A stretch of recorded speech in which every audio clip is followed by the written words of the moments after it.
जब भी हम किसी बैंक से लोन लेने जाते हैं तब तो वो बहुत अच्छे से पेश आते हैं, बहुत अच्छे से आपको लोन दे देते हैं, आपके घर पे आके आपसे डॉक्यूमेंट भी साइन करा देते हैं। लेकिन प्रॉब्लम तब शुरू होती है जिस दिन आपको लोन मिल जाता है। लोन मिलने के बाद एक तो उनके हायर इंटरेस्ट रेट, उनकी फ्लोटिंग रेट और उसके बाद से उनका रवैया, और सबसे बड़ी बात जब आप लोन का पूरा पैसा चुका भी देते हैं तब या तो आप पे वो फोरक्लोजर का पेनल्टी लगा देते हैं अगर आपने पहले पैसा चुका दिया हो तो, या फिर आपने जो ज़मीन के कागज़ व मॉर्टगेज रखे हैं उसको वो या तो लौटाते नहीं हैं, लौटाते हैं तो आपको काफ़ी घुमाते हैं, और कई बार ऐसा भी होता है कि वो डॉक्यूमेंट घुमा भी देते हैं। लेकिन अब ऐसा नहीं होगा। ऐसा इसलिए नहीं होगा क्योंकि अब आरबीआई ने इस पर डिटेल गाइडलाइंस दे दी है। हम ये चाहते हैं कि आप ये गाइडलाइंस को जान लें ताकि आप अपने अधिकारों से जागरूक हो सकें। प्रॉब्लम ये नहीं है कि वो इस तरह से करते हैं, प्रॉब्लम ये है कि हम जागरूक नहीं होते हैं, इस कारण से वो हमारे साथ ऐसा करते हैं। लेकिन आज हम एक डिटेल वीडियो बना रहे हैं जहां हम आपको बताएंगे आरबीआई की उस डिटेल गाइडलाइन के बारे में कि जब आप बैंक का लोन पूरा चुका दें तो उनसे डॉक्यूमेंट कैसे निकालें, क्या आपके अधिकार हैं, और हाँ एंड में आपको ये भी बताएंगे कि बैंक के खिलाफ कंप्लेंट कैसे करें। शुरू करते हैं आज का एक खास वीडियो। मैं हूँ आपका अपना वकील दोस्त एडवोकेट नमन मनोज, और आप मेरे साथ देख रहे हैं लीगल शॉर्ट्स की अब बदलाव जरूरी है।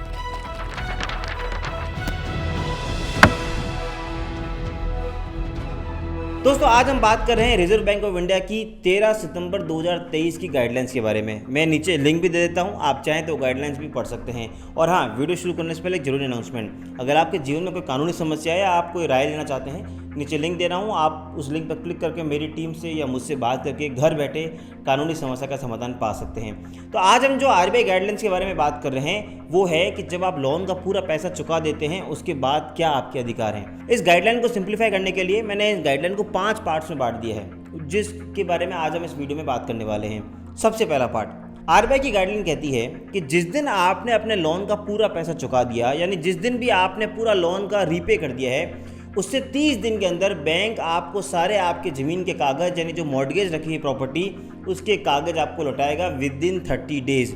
या फिर अगर बैंक वालों ने किसी रजिस्ट्री के ऑफिस में आपके खिलाफ इस पे चार्ज क्रिएट कर रखा है या किसी रजिस्ट्री में उन्होंने नोटिफाई कर रखा है कि आपने इस तरीके से लोन ले रखा है, तो उस कंडीशन में भी उनको 30 डेज़ के अंदर उस चार्ज को हटाना पड़ेगा। यानी पहली गाइडलाइन ये कहती है कि मैक्सिमम टाइम अब बैंक वालों के पास है 30 डेज़ का। 30 डेज़ में या तो आप सारे ओरिजिनल डॉक्यूमेंट्स लौटाओ या फिर अगर आपने चार्ज क्रिएट किया रजिस्ट्री में तो उसको हटाओ। दूसरा पार्ट भी यहीं से आता है जो गाइडलाइन का है, वो ये कहता है कि अगर सपोज 30 डेज़ में वो नहीं कर पाए तो पर डे बैंक को 5,000 रुपये की पेनल्टी देनी होगी। यानी अगर सपोज़ मैंने 31 दिसंबर 2023 तक मेरा सारा लोन रीपे कर दिया तो उनके पास 30 जनवरी 2024 तक का टाइम है डॉक्यूमेंट लौटाने का। अगर नहीं है तो 31 जनवरी 2024 से जब तक मुझे डॉक्यूमेंट नहीं मिलते उन्हें पर डे 5,000 रुपये का पेनल्टी मुझे पे करनी होगी। और यही केस उस कंडीशन में भी अप्लाई होगा जहाँ पे उन्होंने रजिस्ट्री को अगर नोटिफाई नहीं किया है तो जैसे 30 डेज़ का टाइम निकलता है मेरे को उन्हें 5,000 रुपये की पेनल्टी पे करनी होगी, क्योंकि अब आरबीआई मुझे ये अधिकार देती है। तीसरी गाइडलाइन जब हम बात करते हैं तो ये आता है कि कई बार हम देखते हैं कि बैंक प्रॉपर्टी के कागज़ तो आपको देती है लेकिन कई बार घुमाती है। कभी कहती है आप एक्स ब्रांच में जाओ, कभी कहती है वाई ब्रांच में जाओ। उसका भी सोल्यूशन आरबीआई ने दे दिया है। आरबीआई ने कहा है कि जो कस्टमर होता है उसके पास 2 जगह पे डॉक्यूमेंट लेने का अधिकार है। पहला, जिस ब्रांच में उसका अकाउंट है वहाँ पे, या फिर जिस ब्रांच में उसने वो डॉक्यूमेंट हैंडओवर किए हैं। यानी इन 2 ब्रांच में जहाँ भी आप चाहें अपने डिस्क्रिप्शन के बेसिस पे आप उनसे डॉक्यूमेंट ले सकते हैं। फॉर एग्जांपल, मैं आज जोधपुर में रह रहा हूँ, मैंने जोधपुर में मेरा बैंक अकाउंट है, लेकिन सपोज़ मैं बॉम्बे जाके शिफ्ट हो जाता हूँ और मैं बॉम्बे की उसी बैंक से लोन लेता हूँ और मैं अपने ज़मीन के कागज़ बॉम्बे की ब्रांच में रखता हूँ, तो मेरे पास ऑप्शन है कि मैं या तो बॉम्बे से लूँ या जोधपुर से लूँ। वो मुझे बाउंड नहीं कर सकते कि वो मुझे कहाँ से देंगे। इसलिए अब आपको अपना अधिकार पता होना चाहिए। इन दोनों प्लेसेस पे जाके आप अपने डॉक्यूमेंट उनसे ले सकते हैं। अब हम बात करते हैं चौथी गाइडलाइन के बारे में, जो ये कहती है अगर बैंक वालों से आपके प्रॉपर्टी के डॉक्यूमेंट्स जो कागजात हैं वो गुम जाए तो, फॉर एग्जाम्पल जिस प्रॉपर्टी को आपने मॉर्टगेज रखा है, ऑब्वियसली ओरिजिनल सेल डीड या आपके कागज़ होंगे, वो बैंक वाले कहीं मिसप्लेस कर सकते हैं, कुछ भी कर सकते हैं। तो उस कंडीशन में क्या होगा? उस कंडीशन में पहली बात तो तय है कि 5,000 रुपये की पेनल्टी लगेगी अगर 30 डेज़ क्रॉस हो गए हैं तो। जब तक वो डॉक्यूमेंट्स आपको नहीं मिलते उनको 5,000 रुपये की पेनल्टी आपको देनी ही होगी। दूसरा, उन्हें आपको असिस्ट करना होगा कि आप रजिस्ट्री ऑफिस में जाएं और वहाँ पे सर्टिफाइड कॉपी अपने उन डॉक्यूमेंट्स की निकालें। उसके लिए वो आपकी सहायता करेंगे, आपकी हेल्प करेंगे। तो उन पर 2 गाइडलाइंस है, पहला पेनल्टी भरो 5,000 रुपये की, और दूसरा असिस्ट करो कस्टमर को कि रजिस्ट्री ऑफिस जाके उनके आप डॉक्यूमेंट्स निकालो। तो इन 2 बातों में आपकी हेल्प करेंगे। अब गाइडलाइन में एक बात मेंशन नहीं की, लेकिन हम इसे एक पार्ट आगे जाके आपको बताते हैं कि अगर आपके कभी ओरिजिनल कागज़ गुम जाएं तो आप उनके खिलाफ कंज्यूमर कोर्ट में जाके केस कर सकते हैं, क्योंकि हाल ही में national consumer of dispute redressal commission, जो कंज्यूमर केसेस की एक अपेक्स बॉडी है, उसने हाल ही के एक केस में जहां पे एक बैंक ऑफिसर से किसी के प्रॉपर्टी के कागज़ गुम गए थे, तो उस केस में कंज्यूमर कोर्ट ने 50 लाख रुपए का मुआवजा दिलवाया था। तो अगर आपके साथ ऐसा होता है तो आप पेनल्टी के भी हकदार हैं, आपको वो असिस्ट भी करेंगे और आप उनके खिलाफ कंज्यूमर कोर्ट में भी जा सकते हैं ताकि आप अपना मानसिक हर्जाना उनसे ले सकें।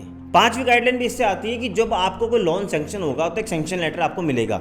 उस सैंक्शन लेटर पे बैंक को डेट और प्लेस लिखना होगा कि किस डेट और किस प्लेस पे आपको वो डॉक्यूमेंट दिए जाएंगे, यानी आप सैंक्शन लेटर पे ही इनको पहले से क्लैरिफाई करते आना होगा।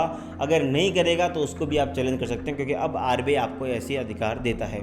तो हमने आज 5 इन गाइडलाइंस के बारे में जाना और आपको बताया कि कैसे आप अपने सारे कागजात बैंक से वापस ले सकते हैं। और जैसा कि मैंने वीडियो की शुरुआत में कहा था कि हम आपको ये भी बताएंगे कि बैंक के खिलाफ कंप्लेंट कैसे करें, तो वो मैं बता दूं कि सबसे पहले आपको बैंक ऑफिसर के पास जाना है, वहाँ एक शिकायत पंजिका होगी, वहाँ कंप्लेंट करनी है। अगर वो आपको 30 दिन के अंदर जवाब देते हैं तो बहुत ही बढ़िया।